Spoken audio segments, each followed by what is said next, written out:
What if you could get four bedrooms, a game room, and a designer kitchen, all from one of Austin's top builders for a price that actually makes sense in 2025? Today, we're touring the Colorado plan by Taylor Morrison, a stylish and smart and surprisingly spacious home located right here in Liso, one of Pflugerville's hottest new communities. And this layout gives you 2,172 square feet, four full bedrooms, three bathrooms, and a flexible open concept design and a game room that checks all the boxes for families, entertainers, or anyone needing more functional space. It sits on 50 or 60-foot wide lots, and Liso's location puts you close to schools, Samsung, shopping, and everything North Austin has to offer. And stick with me, because if you're relocating, upgrading, or looking for your next chapter in Central Texas, this one might surprise you. So let's step inside and take a closer look. Enjoy the tour and picture yourself living here.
So what'd you think?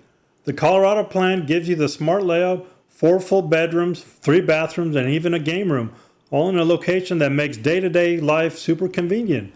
This floor plan is versatile, family-friendly, and a great value for Pflugerville. And if you're thinking about making a move, whether you're relocating to Austin, upgrading, or even buying your very first home, I'd love to help you through the process. Call, text, or email me anytime. I'm here to answer your questions and be a resource from start to finish. And listen, even if you're thinking about visiting the builder community like Liso, don't go alone. The sales reps at the model home represent the builder, not you. Having your own agent costs you nothing and could save you thousands in hidden incentives, upgrades, and negotiation power. Also, if you're relocating to the Austin area, I put together a free ultimate relocation guide to walk you through everything you need to know, from school ratings to tax rates to hidden costs most buyers don't think about. You'll find the link down below in the description. And on a personal note, I've been on a journey too. I've lost over 85 pounds and I'm still pushing to be the best version of myself for my family and for the people I serve. This work means a lot to me, and if you decide to reach out, I'll promise I'll give you everything I've got. So let me know in the comments, what did you like most about the floor plan? Tap the like button if this video helped you at all. It helps the channel grow. And subscribe if you want to see more home tours and real estate tips around Austin and Central Texas. And remember to stay humble, stay hungry, and I'll see you on the next episode. Bye for now.